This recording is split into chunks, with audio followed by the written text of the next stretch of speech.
Salut les amis, nous sommes le vendredi 11 octobre. Donc une vidéo pour essayer de convaincre mes amis agriculteurs qu'il faut sortir de cette Union européenne. Pourquoi?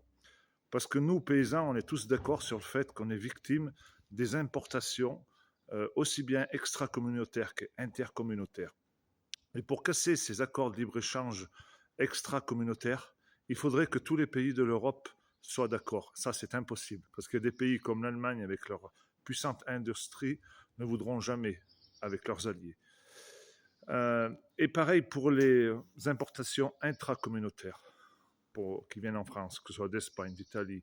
C'est juste fait exprès pour nous mettre en concurrence les uns contre les autres, parce qu'il n'y a aucune norme sociale, environnementale et économique depuis 30 ans. Donc croyez-vous un seul instant qu'ils vont nous trouver des lois pour arriver à harmoniser tous ces problèmes européens? Non, c'est impossible.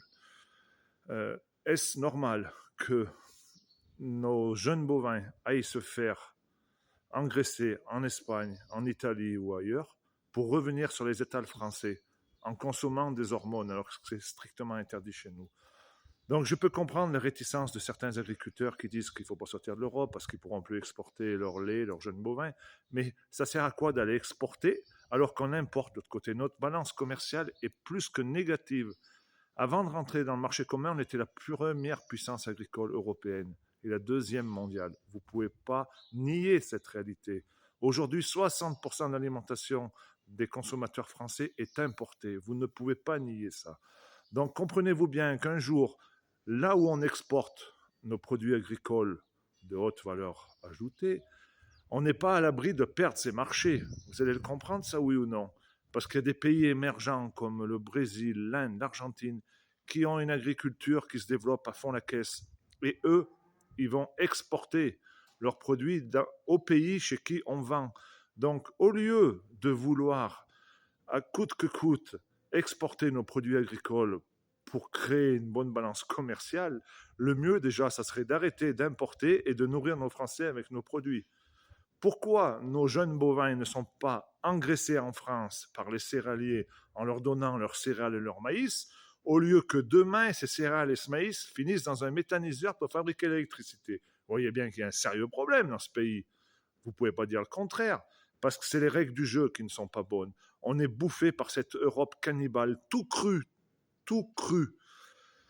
Donc les amis, je ne suis pas contre le fait d'aller manifester, mais le mot d'ordre, ça doit être le Frexit. Il faut que vous le fassiez comprendre à vos syndicats. Enfin, ils ne vont jamais le comprendre parce qu'ils sont tellement bien, ils vivent tellement bien grâce aux aides de l'Europe qu'ils ne vont pas cracher sur ceux qui les nourrissent. Donc les amis, si vous partez manifester, prenez un bout de carton et marquez Frexit. Il n'y a pas d'autre solution. Sinon, dans 10 ans, on en sera encore au même point. Non, on n'en sera plus à ce même point parce qu'on n'existera plus. Parce que l'agriculture française n'existera plus, la France n'existera plus. Nous serons une région de l'Europe avec des bisons, avec des sangliers, avec ce que vous voulez. Et les Français mangeront de la farine d'insectes, des steaks à intelligence artificielle. D'ailleurs, je voudrais en toucher deux mots de cette intelligence artificielle. Elle est tellement intelligente qu'ils ont compris que des personnes comme nous ont dérangé beaucoup en disant la vérité. Donc, je vais encore une fois de plus m'en prendre à TikTok. Je commence à en avoir ras le cul de TikTok qui est toujours en train de me censurer mes vidéos. Des vidéos qui auraient fait 30-40 000 vues il y a une semaine ou deux, aujourd'hui elles font 3 000 vues. Je sais, ils m'envoient des notifications comme quoi le contenu n'est pas bon. Mais c'est quoi qu'ils veulent dire? Le contenu là, des jeunes filles là, qui montrent leur sexe à tout le monde, eux, il est bon, c'est normal. Eux, on leur dit rien. Hein. Et TikTok, pourquoi vous laissez faire des dizaines de faux comptes à mon nom si c'est pas pour me décrédibiliser? C'est pourquoi faire? On les signale, vous les bloquez pas. Hier soir, j'ai encore fait un live. J'en fais pas souvent. Ça arrêtait pas de bugger. Dès qu'on parle de choses sérieuses, ça arrête pas de bugger. Donc on est en guerre, oui, parce que la vérité est en train de sortir, les gens sont en train de se réveiller, mais il ne faut pas que la vérité sorte. Croyez-moi que la vérité va sortir, coûte que coûte, elle va sortir. Parce que la seule solution, on le sait tous maintenant, j'ai énormément d'agriculteurs qui me suivent, qui m'appellent, qui me disent « Seb, c'est toi qui as raison, il faut sortir de cette Europe ».